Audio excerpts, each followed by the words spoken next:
नमस्कार विद्यार्थियों। राजकीय कन्या महाविद्यालय भी वर्ष हिंदी साहित्य प्रथम प्रश्न पत्र की कक्षा में आप सभी का स्वागत है। हम इस कक्षा में उद्धव शतक आपके जो पाठ्य पुस्तक है उस पढ़ रहे हैं और उसमें से छंद संख्या 21 से आगे हम पढ़ेंगे। छंद संख्या 21 देखिए।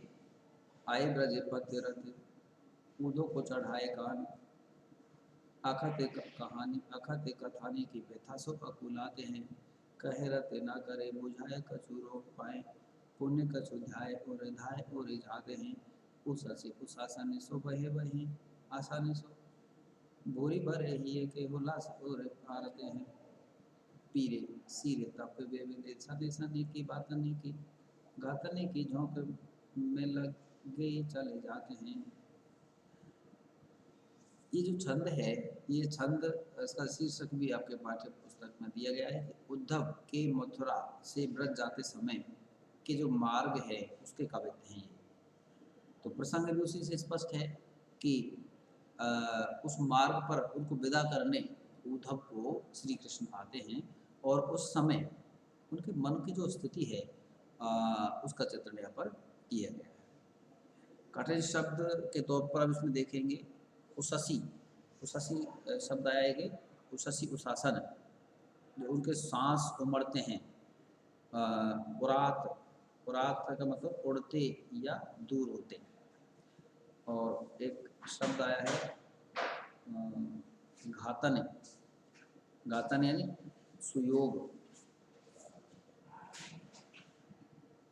तो यहाँ तो उद्धव जब व्रज जाने को उद्यत होते हैं तो श्री कृष्ण ने गोपियों को अनेक संदेश दिए, लेकिन उनका जो वेग है, आवेग है, जो भावावेग है, वे कम नहीं हुआ और वो वार्तालाप करते उद्धव के साथ चलने लगे। तो उनकी जो आकुलता है हृदय की, उसी का चित्रण छंद में देखने को मिलता है। आए ब्रज पथ रथ ऊधो को चढ़ाए काल, अखत कथानी की व्यथा से उदात हैं। कि जो ब्रज के पथ पर मार्ग में रथ के पास श्री कृष्ण आ गए और उद्धव को उस पर चढ़ाया। अखत कथानी की व्यथा सो, लेकिन उनके मन में जो गोपियों के लिए, ब्रजवासियों के लिए जो अखत कहानी प्रेम की, उसके जो संदेश के तौर पर वो कहना चाहते थे वो उसे कह नहीं पा रहे थे। उससे उनके मन में एक आकुलता का भाव था। कह रत्नाकर बुझाए कछु रोक पाए। रत्नाकर कवि कहते हैं कि वो श्री कृष्ण तब स्वयं को समझाकर पैर रोक लिए तो उद्धव के साथ चलने से रुक गए और वापस जाने के लिए तैयार हुए, लेकिन मन में किसी बात का ध्यान करके फिर से उद्धव के पास आकर उससे उलझ गए। कहे रत ना करे बुझाए कछु रोके पाए, पुण्य कछु ध्याय और ध्याय और झाते हैं। उसी उशासन सो बाई वही आसान सो, बोरी भरे ही के हुलास और आते हैं। वो जब लंबी लंबी सांसें छोड़ने लगे और उन श्वासों के साथ निरंतर सुधारा बहाने लगे तो उनकी जो हृदय की व्याकुलता थी, जो आकुलता थी अतिशय, वह प्रकट करने लगे। लेकिन उनका हृदय का जो आवेग है फिर भी कम नहीं हुआ। और सीरे तप पे विदे संदेशा नहीं की, बात नहीं की, घाता नहीं की, झोंक में लगे ही चले जाते हैं। गोपियों को लक्ष्य करके उन्होंने सुखद दुखद अनेक संदेशों की बातों के सुयोग के वेग में श्री कृष्ण उद्धव के साथ इस प्रकार चले जाने लगे जैसे कोई शीतल संतप्त वायु के झोंकों के वेग में स्वयं चला जा रहा। तो कृष्ण की जो एक प्रेम पूर्ण स्मृतियाँ थी, उनकी जो भावानुभूति है, उनकी जो आकुलता है, भाववेग है, उसका चित्रण यहाँ पर किया गया है। इस छंद में भी यमक, पुनरुक्ति और श्लेष अलंकार, अनुप्रास अलंकार को उसमें देखा जा सकता है। एक चाक्षुष बिंब आप यह देख सकते हैं। और घनाक्षरी कवित्व छंद की पदमैत्री गेयता प्रशस्त है। छंद संख्या 22 देखिए। लेके उपदेश को संदेश पन ऊधो चले, सूजर से कमाए वे पूछा उदगार में। कहे रते ना करे निहार का निकातरे पे, आतुरे भयो यो रयो मन ने सभार में। ज्ञान गठेरी की गांठ इच्छा रखी न जाने कब, हरे हरे पूंजी सब सारा की कछार में, डार में तमालनी की कछु मेरे मानी अरु, कछु और जानी है करी रहने के झार में। यहाँ इस छंद में जो कठिन शब्द आए हैं पहले हम वो देखेंगे।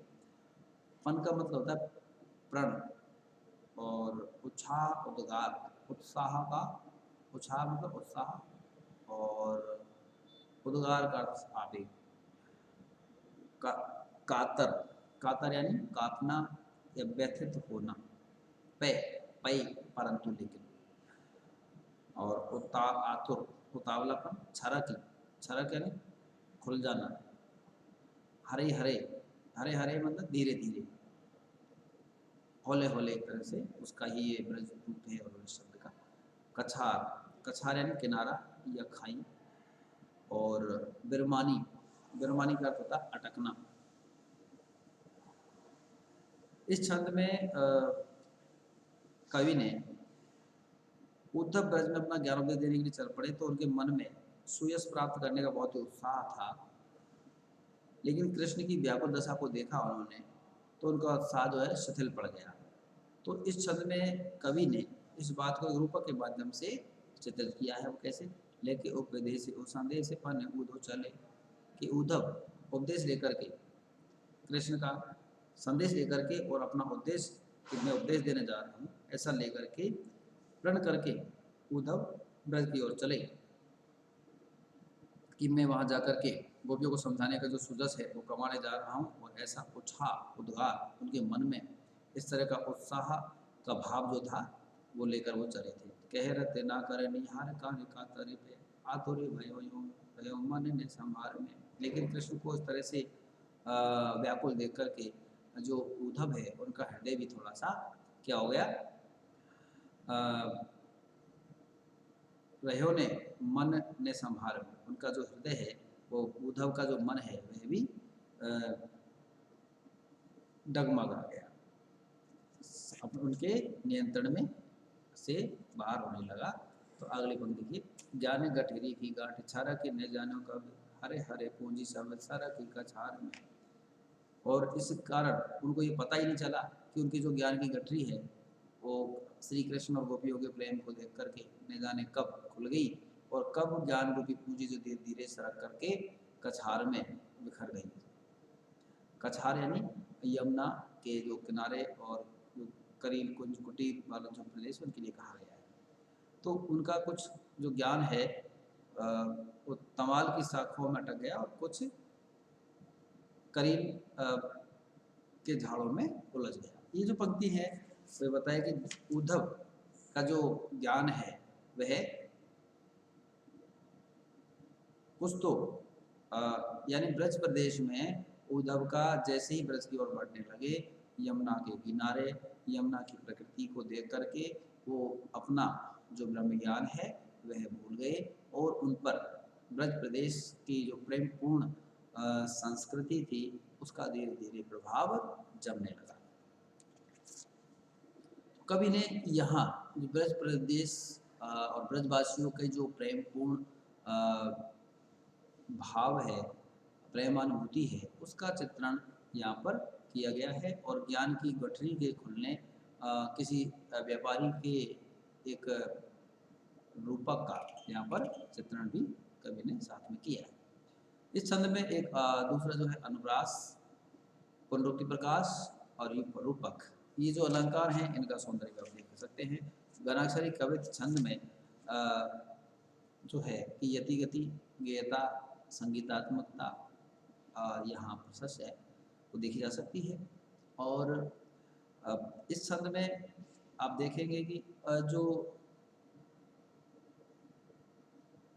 श्री कृष्ण की जो प्रेम का जो की जो विफलता, वियोग अवस्था में प्रेम की विफलता का जो रूप है उसका यहाँ पर बहुत ही सुंदर, सजीव, सरस, आकर्षक और मार्मिक चित्रण देखने को मिलता है। माधुर्य गुण, गौणी रीति का सौंदर्य देखा जा सकता है, और लक्षणा व्यंजना शब्द शक्तियाँ जो है उनका सुंदर प्रयोग यहाँ पर आप देख सकते हैं। चाक्षुष बिंब, यहाँ जो करीन, कछार, ज्ञान की गठरी, वो सब चीज़ें यहाँ पर चाक्षुष बिंब के रूप में का प्रयोग आप देख सकते हैं। इस तरह से इस आज की कक्षा में हम यहीं तक पढ़ेंगे। इसके बाद अगली की जो कक्षा होगी उसमें आगे के जो छंद है उन्हें हम पढ़ेंगे। धन्यवाद।